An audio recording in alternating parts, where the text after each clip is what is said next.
This is an essay by Harvey Spencer Lewis entitled, "What Makes for Peace?" Steel bars and isolation will assuage, temporarily at least, the propensities of the most vicious criminal. Confinement makes the antisocial person less a public menace and assures society a certain kind of security and peace. For centuries, civilization has considered imprisonment the only answer to crime and to the protection of its peace-loving populace. However, time has pointed out the fallacy of that theory. The problem of raising larger sums of money for much-needed prisons and the engaging of more peace officers has arisen to make uneasy the sense of peace.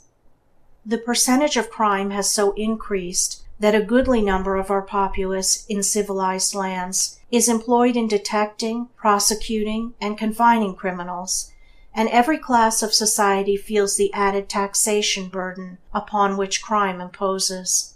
Such peace and security, economists and private citizens alike agree, are too costly, the conclusion being that it is far more economical and effectual to strike at and eliminate the causes of crime than to house in prisons what crime spawns. Cannot this same remedy be intelligently applied to the promotion of international peace?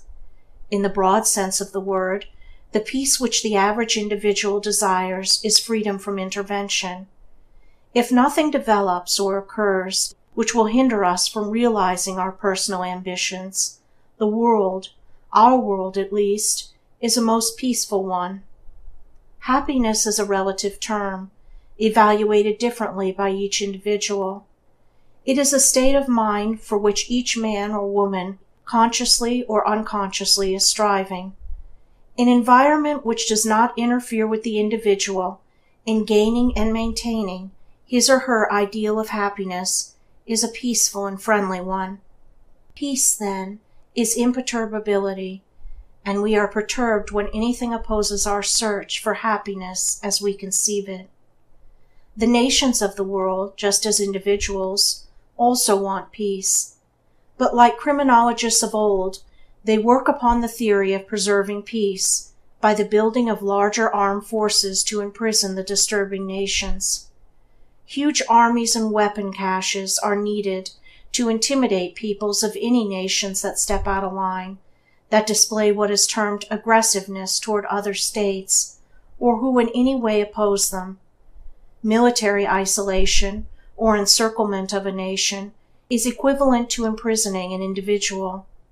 Heavy frontier enforcements, with large air forces poised ready to strike at the least sign of aggressiveness of a neighboring nation, correspond to having certain undesirable areas of a city heavily patrolled by police officers, armed and waiting for disorder.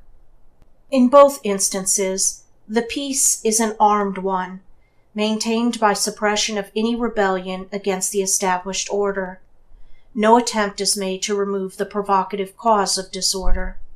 Most nations, regardless of propaganda to the contrary, do not enjoy ravishing other powers, small or large.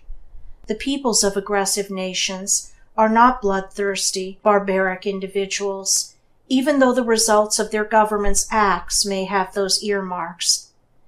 Incongruous as it may seem, they invite war, with its horrors of loss of life, property, and deformity, as a step toward an assurance of ultimate peace, a peace that means no interference with their livelihood and their happiness. As pointed out, no individual seeks peace if that means sacrifice of those things which to him or her mean the goodness and fullness of living. Likewise, a nation will not preserve the peace of the world while its own people starve, but a few miles distant from the billowing grain fields of a neighboring state. A people will not placidly sit by while their ships remain idle for lack of fuel, unable to transport their goods to foreign markets because another nation has a monopoly on the world's oil supply.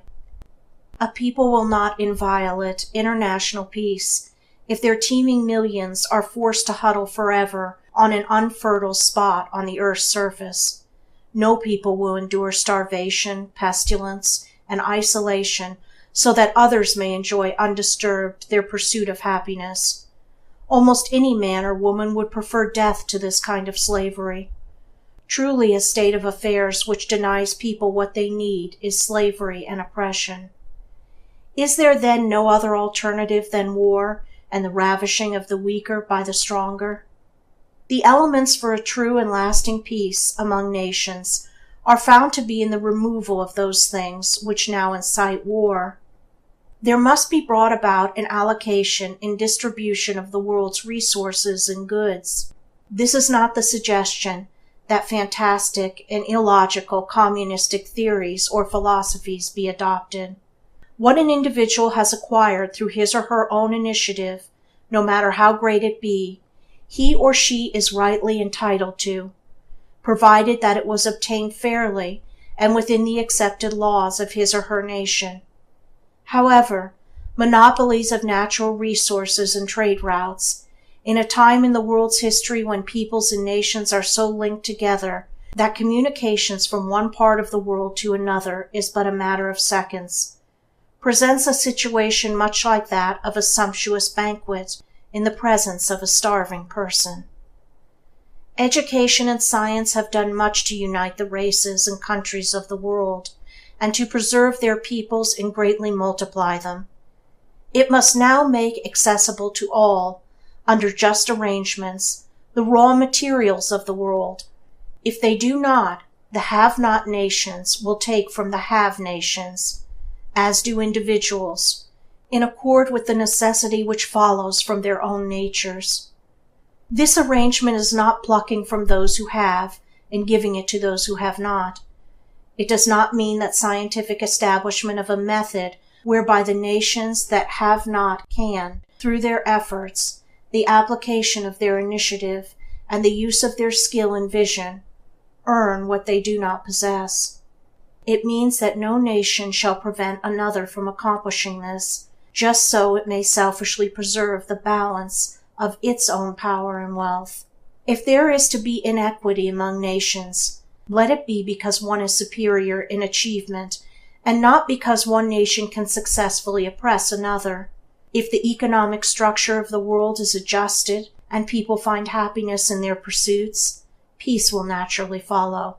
It will not need to be fired from a gun.